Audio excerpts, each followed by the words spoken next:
pessoal, como vão vocês? Eu sou a Aline Friedman e esse aqui é mais um vídeo do meu canal no YouTube, Aline e os Livros. Hoje então eu vou falar para vocês sobre o romance do Ítalo Calvino, Se um Viajante numa Noite de Inverno. É um romance deveras atípico e extremamente fascinante. É uma grande viagem ler esse livro. E eu tenho certeza que, apesar de alguns pontos serem bastante herméticos e um tanto quanto difíceis de prosseguir por eles, eu acho que todos têm a ganhar com essa leitura. Esse romance foi publicado em 1979 e por isso ele é um dos últimos do Ítalo Calvino, que veio a falecer em 1985. Ele é considerado um hiperromance, mas o que é um hiperromance? Ele é um romance que contém romances menores dentro dele.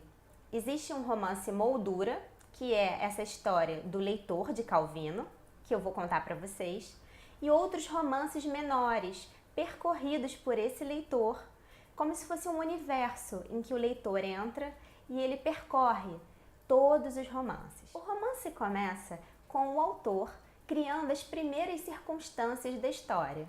Assim como um pintor dá as primeiras pinceladas numa tela, o Ítalo Calvino vai construindo quem é o seu leitor.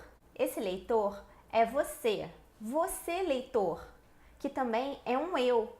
Esse eu não é só um personagem, é também uma função da narrativa. E quem é esse leitor do Ítalo Calvino?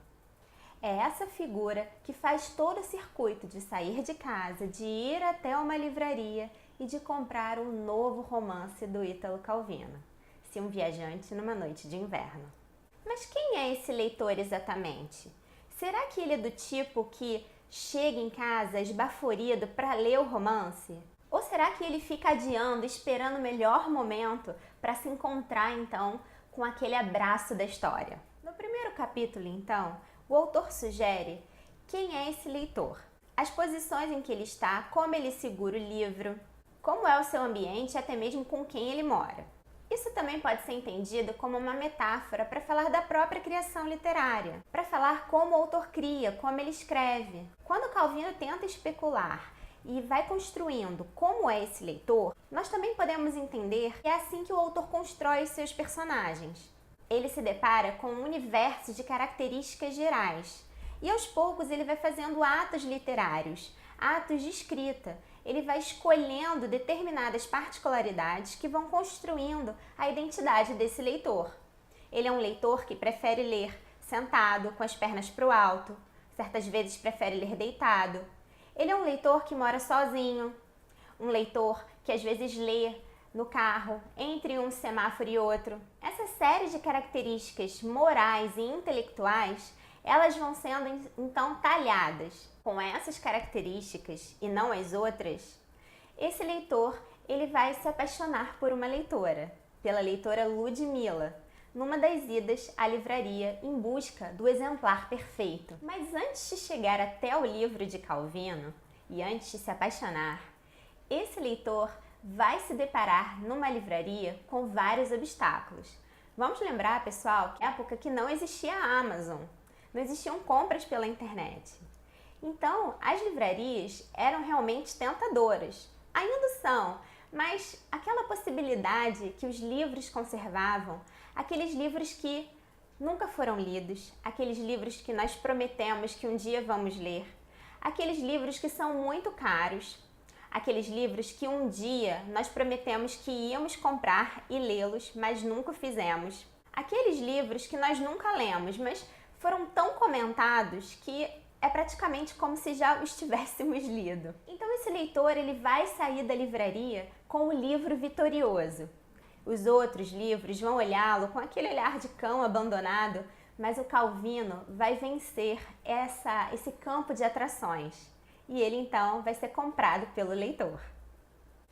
Não se preocupem muito se vocês já ouviram falar sobre o Mizanabim, sobre a metáfora das matriósticas, sobre várias questões que esse livro traz. Se o Calvino fazia parte de um grupo que pretendia reinventar a estrutura do romance, a organização narrativa, são termos que realmente assustam e podem até afastar o leitor comum de uma leitura tão prazerosa que é esse livro.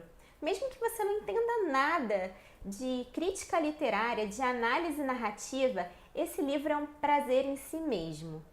Ele tem várias emoções e vários aspectos que são introduzidos pela própria sensação das palavras. As palavras de cada romance, elas vão criando imagens e cheiros e atmosferas, então o leitor vai se sentindo puxado para dentro dessa história. Não apenas o leitor personagem desse romance moldura que encarcera, digamos assim, todos os outros, mas você, leitor, você que está assistindo a esse vídeo e que vai ler esse livro. É um livro que tem mensagens para todos os níveis intelectuais. E a escrita não é complicada, as palavras são simples. Existem passagens muito irreverentes que nos fazem gargalhar. Mais do que o susto, ele deve despertar a inspiração, o desejo de ler, o desejo de se tornar leitor. Mas o fato é que no final do primeiro capítulo, o Calvino adianta para nós o seu objetivo. Ele diz que ele quer mostrar como é preciso que o escritor se reinvente, que ele escreva um outro tipo de romance que não siga a linha cronológica. Um romance que não vá numa linha reta, pelo início, pelo meio e pelo fim. Porque o tempo de hoje, quer dizer, aquele tempo de outrora, de 1979, já era considerado pelo Calvino como um tempo estilhaçado. Anos de pós-guerra, pós os campos de concentração, anos que haviam assistido a muitas mudanças na cultura e nas tradições. Então, se o tempo não é mais linear, se ele está estilhaçado, fragmentado, é ainda possível escrever romances? É ainda possível seduzir o leitor? Quem é o leitor atual? E é isso que ele vai arriscar. Ele vai arriscar um romance investindo na descontinuidade, na interrupção. Ele faz até uma comparação com o prazer preliminar dos beijos, dos abraços, e vocês já vão imaginando que o prazer com o fim do livro, esse ápice de prazer que se tem com o sexo e que se tem também com ler um livro, percorrer todas as páginas, ele vai ser um prazer sempre abreviado nessa leitura.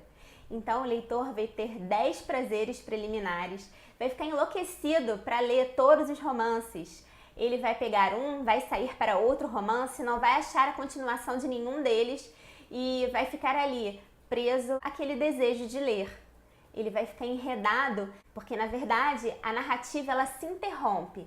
E essa interrupção sequencial de todos os romances, exatamente naquele momento em que alguma coisa fantástica ia acontecer, é exatamente isso que cria no leitor o desejo de ler, de ir em busca dos romances, de ir em busca de uma história, que também é o ir em busca da sua própria história. Mas aqui eu vou encerrar esse vídeo e vou comentar nos próximos vídeos essas aventuras desses micro-romances dentro dessa grande obra. Então, eu agradeço a audiência de vocês e espero vocês na próxima. Tchau, tchau!